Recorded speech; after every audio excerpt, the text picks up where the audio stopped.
கிறிஸ்துவுக்குள் பிரியமுள்ள சகோதர சகோதரிகளே, பலந்தரும் தேவன் எபிசோட் 1160 கர்த்தரை துதிக்கிறேன், மகிமைப்படுத்துகிறேன். இந்த நாளிலும் சங்கீதம் 119:70 நான் உங்களுக்காக வாசிக்கின்றேன்.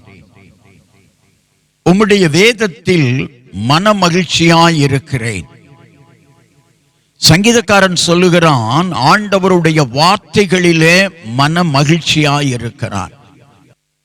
100க்கு அதிபதி ஒரு சமயம் தன்னுடைய வேலைக்காரன் பலவீனமாயிருந்த பொழுது, வியாதியாயிருந்த பொழுது ஆண்டவரிடத்தில் சொல்லுகிறார், என்னுடைய வேலைக்காரன்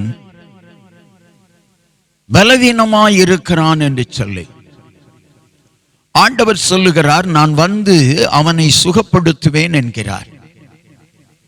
அதற்கு அந்த 100க்கு அதிபதி சொல்லுகிறார், ஒரு வார்த்தை மாத்திரம் சொன்னால் போதும்.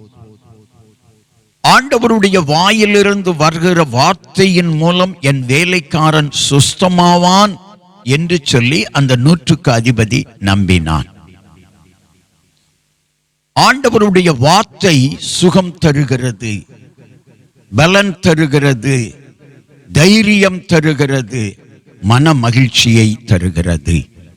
சந்தோஷத்தை இழந்து தவித்துக் கொண்டிருக்கிற சகோதரனே, சகோதரியே, என் குடும்பத்தில் சந்தோஷம் இல்லை, சமாதானம் இல்லை, ஏங்கி தவிக்கிற சகோதரனே, இன்றைக்கு ஆண்டவருடைய வார்த்தை உன்னை தேடி வருகிறது.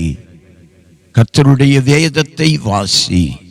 நீ பைபிள் படிக்க படிக்க உன் குடும்பம் சந்தோஷத்திற்குள்ள வரும், உன் வாழ்க்கை சந்தோஷமாய் மாறும், உன் தொழில் வியாபாரம் சந்தோஷமாய் இருக்கத்தக்கதாக சூழ்நிலைகளை கர்த்தர் மாற்றுவார். கண்களை மூடி ஜெபிக்கலாம். சங்கீதக்காரன் சொன்னதை போல உம்முடைய வேதம் எனக்கு மன மகிழ்ச்சி, சந்தோஷம் என்று சொல்லுகிறான். இன்றைக்கும் சந்தோஷத்தை இழந்து கண்ணீரோடு, வேதனையோடு, துக்கத்தோடு இருக்கிற மகனே, ஆண்டவருடைய வார்த்தைக்கு கீழ்ப்படிந்து அவருடைய வார்த்தையின்படி நீ நடப்பாயானால், வேத வசனத்தின்படி நடப்பாயானால், பைபிள் சொல்லுகிற வார்த்தைகளுக்கு கீழ்ப்படிந்து கைக்கொள்வாயானால் உன் வாழ்வு மகிழ்ச்சியாகும், நீ மகிழ்ச்சியாக மாறுவாய். அது உனக்கு மன மகிழ்ச்சியை கொண்டு வரும். இயேசு கிறிஸ்துவின் நாமத்தில் ஜெபிக்கிறேன் பிதாவே, ஆமென்.